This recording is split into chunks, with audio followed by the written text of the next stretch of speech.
श्री गणेशाय नमः। कार्तिक मास महात्म्य कथा अध्याय 3।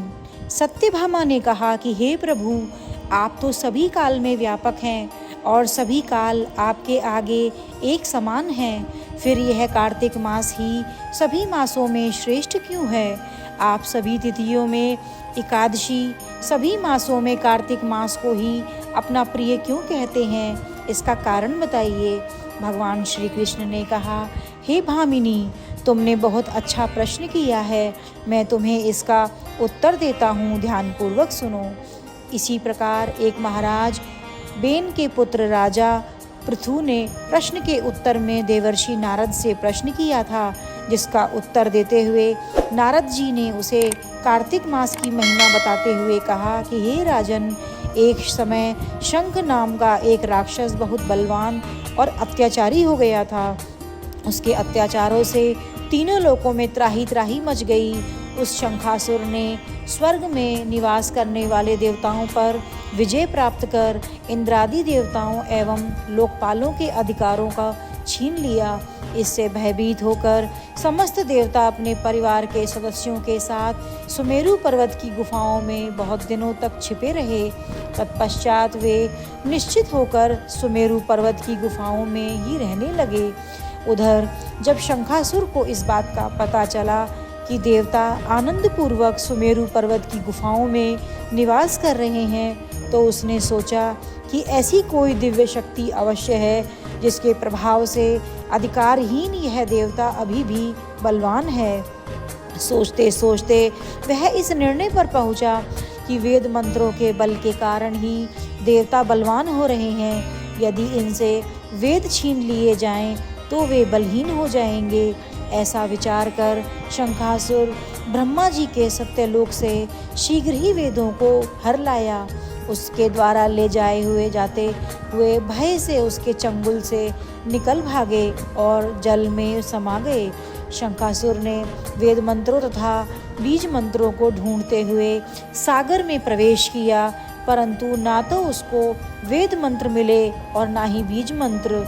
जब शंखासुर सागर से निराश होकर वापस लौटा, तो उस समय ब्रह्मा जी पूजा की सामग्री लेकर सभी देवताओं के साथ भगवान विष्णु की शरण में पहुँचे और भगवान को गहरी निद्रा से जगाने के लिए गाना बजाने लगे और धूप गंध आदि से बारंबार उनका पूजन करने लगे। धूप दीप नैवेद्य आदि अर्पित किए जाने पर भगवान की निद्रा टूटी और वह देवताओं सहित ब्रह्मा जी को अपना पूजन करते हुए देखकर बहुत प्रसन्न हुए तथा कहने लगे, मैं आप लोगों के इस कीर्तन एवं मंगलाचरण से बहुत प्रसन्न हूँ।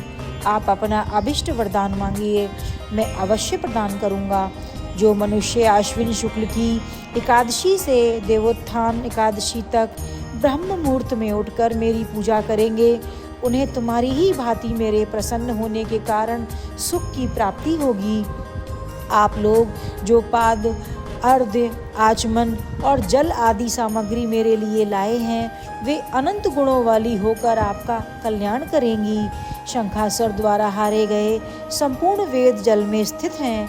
मैं सागर पुत्र शंखासुर का वध करके उन वेदों को अभी लाए देता हूँ। आज से मंत्र बीज और वेदों सहित मैं प्रतिवर्ष कार्तिक मास में जल में विश्राम किया करूँगा। अब मैं मत्स्य का रूप धारण करके जल में जाता हूँ। तुम सब देवता भी मुनीश्वरों सहित मेरे साथ जल में आओ। इस कार्तिक मास में जो श्रेष्ठ मनुष्य प्रातःकाल स्नान करते हैं, वे सब यज्ञ के अभ्रत स्नान आदि भली भांति नहा लेते हैं। हे देवेंद्र, कार्तिक मास में व्रत करने वालों को सब प्रकार से धन पुत्र पुत्री आदि देते रहना और उनकी सभी आपत्तियों की से रक्षा करना। हे धनपति कुबेर, मेरी आज्ञा के अनुसार तुम उनके धन धान्य की वृद्धि करना, क्योंकि इस प्रकार का आचरण करने वाला मनुष्य मेरा रूप धारण करके जीवन मुक्त हो जाता है। जो मनुष्य जन्म में लेकर मृत्यु पर्यंत विधि पूर्वक इस उत्तम व्रत को करता है, वह आप लोगों को भी पूजनीय है। कार्तिक शुक्ल पक्ष की एकादशी तिथि को तुम लोगों ने मुझे जगाया है, इसलिए यह तिथि मेरे लिए अत्यंत प्रीतिदायिनी और माननीय है। हे देवताओं, यह दोनों व्रत नियम पूर्वक करने से मनुष्य मेरे सानिध्य प्राप्त कर लेते हैं। इन व्रत को करने से जो फल मिलता है वह अन्य किसी व्रत से नहीं मिलता। अतः प्रत्येक मनुष्य को सुखी और निरोग रहने के लिए कार्तिक महात्म्य और एकादशी की कथा सुनते हुए उपर्युक्त नियमों का पालन करना चाहिए। जय श्री हरि।